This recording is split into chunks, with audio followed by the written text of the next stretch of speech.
Computer series में एक बार फिर आपका स्वागत है। एक कंप्यूटर सीरीज का छठा नंबर वीडियो होगा दोस्तों। ये प्रैक्टिस सेट नंबर कंप्यूटर का 6 है। याद रखिएगा, ये जितने भी क्वेश्चन मैं लेकर आ रहा हूँ ये सारे के सारे इंपॉर्टेंट है, कहीं ना कहीं किसी न किसी एग्जाम में पूछा गया है। चलिए मैं बिना लेट किए क्वेश्चन की ओर बढ़ता हूँ। सारे क्वेश्चन आप पे मान क्वेश्चन का आंसर देने का कोशिश कीजिएगा। सारे क्वेश्चन इंपॉर्टेंट है दोस्तों। चलिए मैं क्वेश्चन की ओर बढ़ता हूँ। पहला क्वेश्चन आप देख सकते हैं, विंडो एक्सपी क्या होता है बताइए। विंडोज एक्सपी क्या होता है? ऑपरेटिंग सिस्टम होता है, स्टोरेज डिवाइस होता है, आउटपुट डिवाइस होता है या प्रोसेसर होता है? तो बताइएगा यहाँ विंडोज एक्सपी क्या होता है। तो विंडोज एक्सपी एक प्रकार का ऑपरेटिंग सिस्टम है, याद रखिएगा। अगला क्वेश्चन है, किस कंपनी का नाम बिग ब्लू है? किस कंपनी का नाम बिग ब्लू है? टीसीएस, आईबीएम, माइक्रोसॉफ्ट या सत्यम? तो याद रखिएगा, माइक्रोसॉफ्ट का नाम है दोस्तों बिग ब्लू। माइक्रोसॉफ्ट को अन्य किस नाम से जाना जाता है?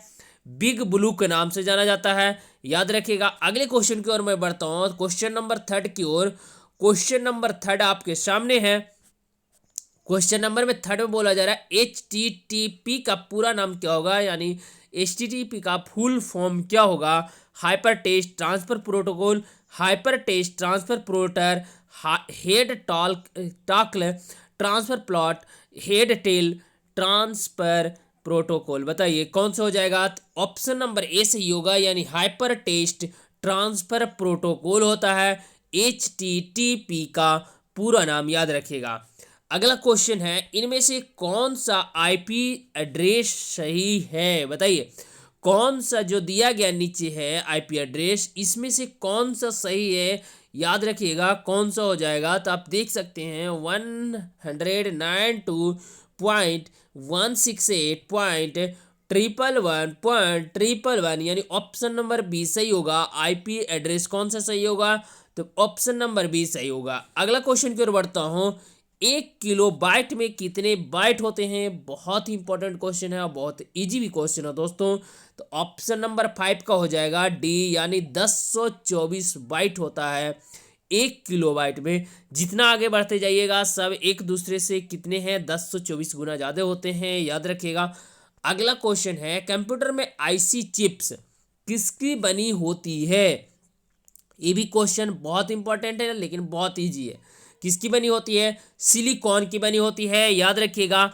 अगला क्वेश्चन है, किस सुपर कंप्यूटर को इंडियन वैज्ञानिक ने बनाया है? परम, सुपर 301, क्रे वाईएमपी या कॉम्पैक्ट प्रेसारियो? तो कौन सा हो जाएगा? 7 का हो जाएगा ए, यानी परम जो है ना दोस्तों, ये सुपर कंप्यूटर है किसका है?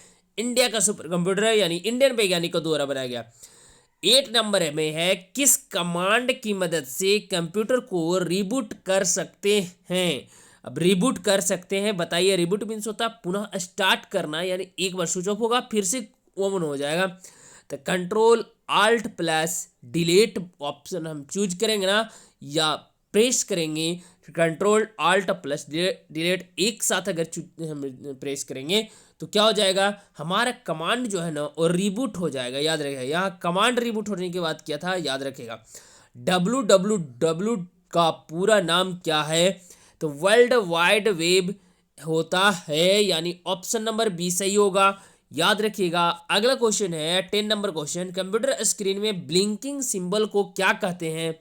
ब्लिंकिंग सिंबल को माउस कहते हैं, हैंड कहते हैं, कर्सर कहते हैं या 1090 कहते हैं? तो कर्सर होता है दोस्तों, जो एरो टाइप का होता है ना, इस तरह ये ब्लिंक करते रहता है, यानी लप लप करता है ना, उसी को ब्लिंकिंग बोला जा रहा है। तो कर्सर हो जाएगा। प्रिंट करने के लिए किस मेनू का सिलेक्ट किया चाहिए?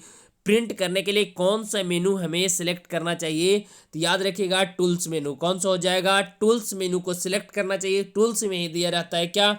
प्रिंट का ऑप्शन रहेगा आपको। अगला क्वेश्चन है, यूजर डॉक्यूमेंट को जो नाम देता है वह क्या कहलाता है? फाइल नेम कहलाता, प्रोग्राम कहलाता, डाटा कहलाता या रिकॉर्ड कहलाता? तो ऑप्शन हो जाएगा ए, यानी कहने का मतलब हो जाएगा फाइल नेम कहा जाता है। यूजर डॉक्यूमेंट को जो नाम देता है वह फाइल नेम कहलाता है, यानी किसी भी यूजर डॉक्यूमेंट में हम देख रहे हैं तो उसका फाइल नेम से संबंधित होगा। संबंधित फाइल्स के संग्रह को क्या कहा जाता है? यानी फाइल के संग्रह को, माने फाइल बहुत सारे फाइल मिल जाएगा तो क्या कहलाएगा, डाटाबेस कहलाता। क्या कहलाता, डाटाबेस कहलाता है, याद रखिएगा। फाइल्स के संग्रह को यानी समूह को क्या कहते हैं, डाटाबेस कहते हैं। 14 नंबर क्वेश्चन है, पहले से बने डॉक्यूमेंट में किसी तरह का परिवर्तन करने को क्या कहेंगे, क्रिएटिंग, एडिटिंग, एडजस्टिंग या मॉडिफाइंग, बताइए कौन सा हो जाएगा। ऑप्शन नंबर बी होगा। यहाँ मत मार दीजिएगा कि मॉडिफाई कर रहे हैं, यहाँ मॉडिफाई नहीं हो रहा है। मॉडिफाई दैट मीन्स हार्डवेयर को चेंज करना, एडिटिंग दैट मीन्स सॉफ्टवेयर, यानी डॉक्यूमेंट में किस तरह का परिवर्तन कर रहे हैं तो एडिटिंग कहलाएगा। पहले से बनी फाइल को नए नाम से नई जगह पर सेव करने के लिए आप कौन सा कमांड का प्रयोग करेंगे, तो याद रखिएगा सेव का, सेव एज का, या सेम एंड रिप्लेस का, या न्यू फाइल्स का, या सेव एज का, बताइए कौन सा हो जाएगा, सेव एज हो जाएगा। यानी पहले से कहीं बना फाइल है उसको नया नाम हमको देना है और नई जगह सेव करना है तो सेव एज बटन का क्लिक करेंगे, कमांड जाएंगे, नीचे दिए गए सभी शब्द का संबंध स्प्रेडशीट से है सिवाय एक के, यानी इनमें से एक जो है ना वो स्प्रेडशीट से संबंध नहीं रखता, बताइए कौन सा हो जाएगा। वर्कशीट ऑलरेडी स्प्रेडशीट है, सेल भी वह स्प्रेडशीट है, फॉर्मेट भी स्प्रेडशीट है, वायरस ए आपका स्प्रेडशीट नहीं है, याद रखिएगा ये डीबग होता है। एमएस वर्ड डिफॉल्ट एक्सटेंशन क्या कहा होगा, यानी एमएस वर्ड का जो डिफॉल्ट एक्सटेंशन होता है क्या कहलाता है, बताइए कौन सा हो जाएगा। ये हो जाएगा डॉक्यूमेंट, यानी कहने कि एमएस वर्ड डिफॉल्ट एक्सटेंशन हम डॉक कहते हैं। क्या कहते हैं, डॉक। किसी कॉलम में टेक्स्ट लिखने की शुरुआत किस तरह से होती है, जस्टिफाई से, राइट से, लेफ्ट से, या सेंटर से, बताइए कहाँ से प्रारंभ होता है, तो लेफ्ट से प्रारंभ होगा। याद रखिएगा कहीं भी हम टेक्स्ट लिखना शुरुआत करते हैं तो बाईं तरफ से लिखना प्रारंभ होता है। बी पर, यानी बी पर इटालिक, यानी बी क्लिक करने से टेक्स्ट में क्या परिवर्तन होता है, अंडरलाइन, बोल्ड, इटालिक अंडरलाइन, या इटालिक, बताइएगा। 19 का हो जाएगा, बी होगा, 20 बोल्ड से होता है, 20 होता है बोल्ड, क्या होता है, बोल्ड होता है, यानी ऑप्शन नंबर 20 डी सही होगा। ऑप्शन नंबर कौन सा सही होगा, बी फॉर बोल्ड, हमको बोल्ड करना रहता था, बी पर क्लिक करते हैं, याद रखिएगा। अगला क्वेश्चन है 20 नंबर, किसी भी डाटाबेस की डाटा फाइल्स क्या कहलाएगी, डाटा डायरी कहलाएगी, या डाटा लिस्ट कहलाएगी, डाटा डिक्शनरी कहलाएगी, या डाटा डिस्क कहलाती है, बताइए किसी भी डाटाबेस की डाटा फाइल्स क्या कहलाती है, तो डाटा डिस्क कहलाती है, याद रखिएगा। ऑप्शन नंबर सी सही होगा। सारे क्वेश्चन बहुत इंपॉर्टेंट है, आप वीडियो जाकर देख सकते हैं प्लेलिस्ट में। इससे पहले 5 कंप्यूटर का प्रैक्टिस सेट ऑलरेडी अपलोड कर दिया जा चुका है। बहुत सारे इस चैनल पे प्रीवियस ईयर क्वेश्चन डाले जा रहे हैं। करेंट अफेयर का पूरा वीडियो प्लेलिस्ट में डाला गया है, बहुत ही इंपॉर्टेंट करेंट अफेयर, मैं सारे के डिटेल से बताया हूँ, आप देख सकते हैं। थैंक यू, जय हिंद, जय भारत।